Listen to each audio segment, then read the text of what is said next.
Hey everybody, it's good to be back with you.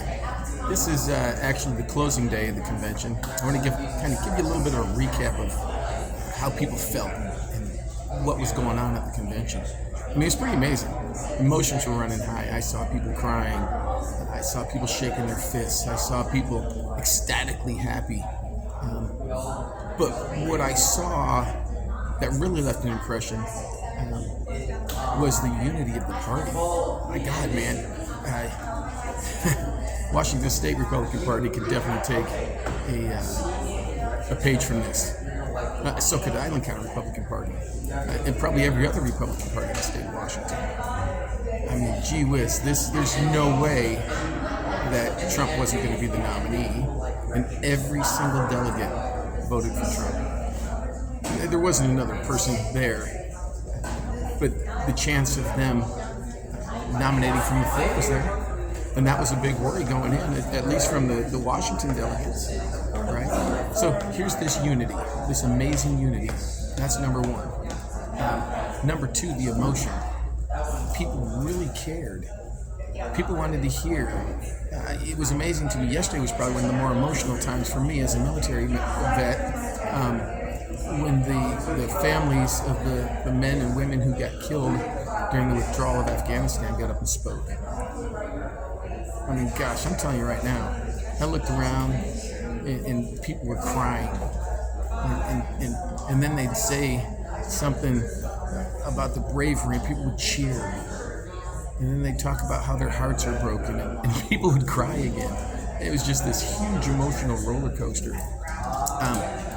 But you know, the one thing that I see here is these people now have hope again. Hope for the future, hope for our children. They look forward to a brighter tomorrow, where just a couple short years ago they didn't. They looked at the Biden administration, they looked at our nation, they looked at all this transgenderism and this pride and all this other, the BLM and all this crazy stuff that, yes, all these people matter. Of course they matter. We all matter. But when you start isolating one group over another, when you take away the rights of, let me phrase it this way. If you are going to give extra rights and privileges to a group, then you're taking them away from lots of other groups. I mean, I'm here to tell you, I think my wife said this. I don't need to fly a flag to prove that I'm not a bigot. And that's the problem we run into. This nation is all about virtue signaling, and those virtues have drug us down into the depths. Those crazy virtues of supporting everything but the American way has drug us down in the depths.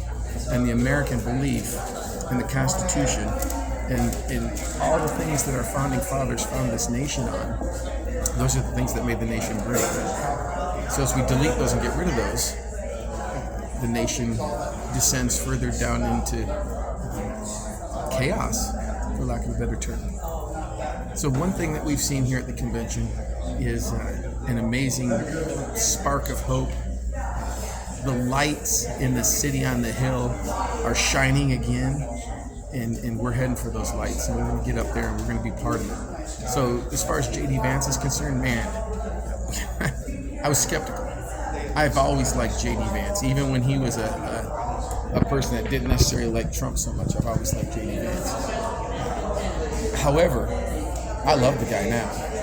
The stories he told about his mama and his mother and his upbringing, those are the things that reach out and grab you, that show you his heart, his soul, what he believes, how he was raised, and what he'll do for our nation moving forward. And he's definitely the person to succeed for the presidency after Trump is done in 4 years. So, an amazing night last night. All the speakers. Kai Trump, oh my gosh, that young lady was freaking amazing. I can't even isolate a specific speaker that I thought was the best out of the best or the worst of the worst. They've all been so great. So I'll keep you posted.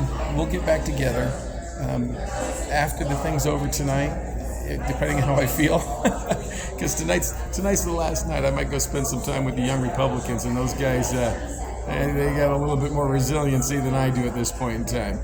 But so cigars and brandy, right? Okay, that sounds great. Anyway, either later tonight or tomorrow when it's all said and done, I'll make another video. We'll get back together. I want to give a shout out to all my folks at NAS Whidbey Island, all my people that believe in what we're doing here and that believe in our great nation. And with that, I'll see you later. Tim Hazelow, signing off.